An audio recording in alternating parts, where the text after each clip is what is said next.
नमस्कार मित्रांनो, माय सपोर्ट या मराठी यूट्यूब चॅनलवर तुमचे सर्वांचे मनापासून स्वागत आहे। संपूर्ण महाराष्ट्रासाठी आताच्या क्षणाच्या सर्वात मोठ्या आणि महत्त्वाच्या ठळक बातम्या। राज्यात 10 धडाकेबाज निर्णय। उद्यापासून सर्वांना खुशखबर। 15 फेब्रुवारी गुरुवार। काही मिनिटांपूर्वीच्या ह्या बातम्या आहेत। या संदर्भात सविस्तर माहिती या व्हिडिओत जाणून घेऊया। तत्पूर्वी तुम्ही माय सपोर्ट या मराठी यूट्यूब चॅनलवर नवीन असाल तर खाली दिलेल्या लाल रंगाच्या सबस्क्राइब बटनावर क्लिक करा आणि समोरील बेल आयकॉन क्लिक करा, जेणेकरून महाराष्ट्राच्या ताज्या बातम्या तुमच्यापर्यंत सर्वात आधी पोहोचतील। तर चला सविस्तर बातम्या जाणून घेऊया। तर बघा, पहिली सर्वात मोठी आणि महत्त्वाची बातमी। शाळेच्या आवारात असणाऱ्या पानटपऱ्यांबाबत सरकारने मोठा निर्णय घेतला आहे। यासाठी महाराष्ट्रात अन्न आणि औषध प्रशासनाने गेल्या काही दिवसांपासून कारवाईला सुरुवात केली असून शाळेपासून 500 मीटर अंतरावर असलेल्या पानटपऱ्या बंद करण्याचा निर्णय सरकारने घेतला आहे, अशी माहिती मंत्री धर्मराव बाबा आत्राम यांनी दिली। त्यानंतरची सर्वात मोठी आणि महत्त्वाची बातमी बघा। शासकीय वैद्यकीय महाविद्यालयातील इंटर्नशिप करणाऱ्या विद्यार्थ्यांना विद्यावेतनात भरीव वाढ करण्याचा निर्णय राज्य मंत्रिमंडळ बैठकीत घेण्यात आला आहे। त्यामुळे आता विद्यार्थ्यांना दरमहा 18,000 रुपये मिळणार आहेत। याशिवाय राज्यात 6 ठिकाणी नर्सिंग महाविद्यालय उभारण्याचाही निर्णय शासनातर्फे घेण्यात आला आहे।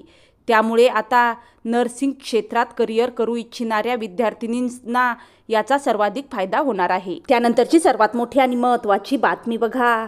स्वामीनाथन आयोग देशात लागू व्हावा व शेतमालाला हमीभाव मिळावा यासाठी दिल्लीच्या सीमेवर पंजाबच्या शेतकऱ्यांसमवेत देशातील अनेक शेतकऱ्यांनी आंदोलन सुरू केले आहे।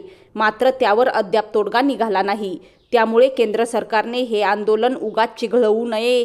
केंद्र सरकारने यावर निर्णय घ्यावा, नाहीतर आम्ही सुद्धा या आंदोलनामध्ये सहभागी होऊ, असा इशारा प्रहार जनशक्ती पक्षाचे आमदार बच्चू कडू यांनी केंद्र सरकारला दिला आहे। त्यानंतरची सर्वात मोठी आणि महत्त्वाची बातमी बघा।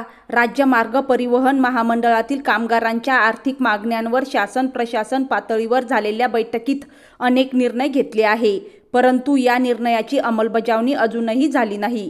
त्यामुळे या निर्णयाची अंमलबजावणी करण्याच्या मागणीसाठी बेमुदत उपोषण आंदोलन करण्यात येत आहे।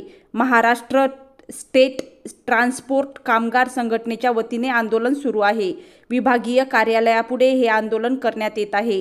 प्रलंबित मागण्यांसाठी एसटी कर्मचारी आक्रमक झाले असल्याचं पाहायला मिळत आहे। एसटी कर्मचाऱ्यांमध्ये तीव्र नाराजी निर्माण झाली आहे। त्यानंतरची सर्वात मोठी आणि महत्त्वाची बातमी बघा। वाकुर्डे जलसिंचन योजनेच्या बंदिस्त जलवाहिनीची चाचणी घेण्याआधी त्यामध्ये गळतीला सुरुवात झाली आहे। या कामाचा दर्जा तपासण्याची गरज आहे। योजना ठेकेदारांसाठी नाहीत तर शेतकऱ्यांसाठी आहेत, याचे भान अधिकाऱ्यांनी ठेवावे। त्यांनी वेळीच लक्ष घालावे, अन्यथा झोडपून काढू, असा थेट इशाराच स्वाभिमानी शेतकरी संघटनेचे अध्यक्ष व माजी खासदार राजू शेट्टी यांनी दिला आहे। त्यानंतरची सर्वात मोठी आणि महत्त्वाची बातमी बघा।